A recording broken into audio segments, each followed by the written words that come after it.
আল আখিল্লাউ ইয়াওমাইদিন বা'দুহুম লিবা'দিন আদু ইল্লাল মুত্তাকিন।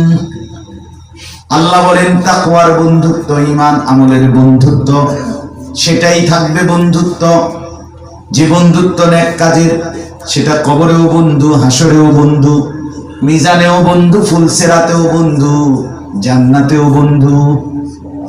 আর যে বন্ধু গুনাহের, নাফরমানির, একে অপরকে সহযোগিতা করেছে, তাইলে আল্লাহ তাআলা বলেন সেটা হয়ে যাবে শত্রু। তাফসীরের মধ্যে আছে, দুই নাফরমান বন্ধুর একজন যদি কবরে যায় আর প্রশ্নের জবাব যদি দিতে না পারে, তো আল্লাহ বলবেন ওয়াফতাহু লাহু বাবান ইলান নার। ফেরেশতাদেরকে বলবে আমার নাফরমান বান্দার জন্য জাহান্নামের দরজা খুলে দাও। নাফরমান জাহান্নামের দৃশ্য দেখে আল্লাহকে বলবে, আল্লাহ, দুনিয়াতে আমার একটা অসৎ বন্ধু ছিল, যে বন্ধু আমাকে দিবানিশি গুনাহের কাজে প্ররোচিত করত। আজকে আমি তার কারণে জাহান্নামী হলাম। তোমার কাছে ফরিয়াদ মাওলা, আমার সেই বন্ধুটাকেও আপনি হেদায়েত দিয়েন না। এমন নাফরমানি করতে করতে সেও যেন কবরে আসে, আমার মতো জাহান্নাম যেন সেও দেখতে পায়। আল্লাহর কসম, এটা তাফসীরে আছে, কসম খোদা। হযরত আলী বলছে, এই জন্য কারো বিড়ি ধরাই দিও না ভাই, আমনে বিড়ি আমনে ধরান, আমনের আগুন আমনে লাগান, আমি ফেরতাম না আমনে লাগান।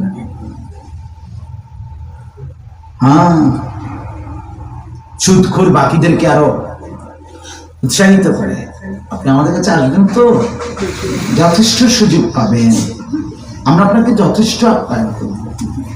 আমাদের ইন্টারেস্ট একদম অল্প, আমরা অল্প পায়খানা দিই, অন্যরা একটু বেশি পায়খানা দেয়।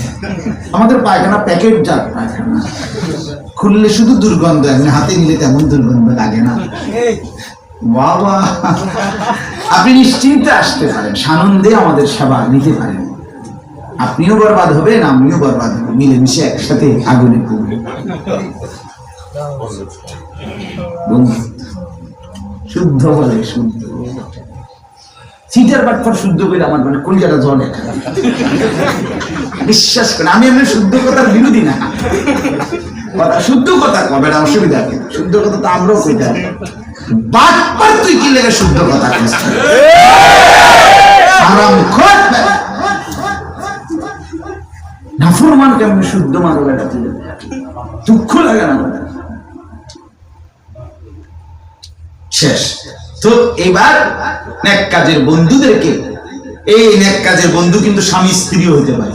স্বামী স্ত্রীকে জাগিয়ে দেয় নামাজে, স্ত্রী স্বামীকে জাগায় দেয়, স্বামী স্ত্রী মিলে মিশে দিনের কাজ করে, একজন আরেকজনের সহযোগিতা, এটাও বন্ধুত্ব।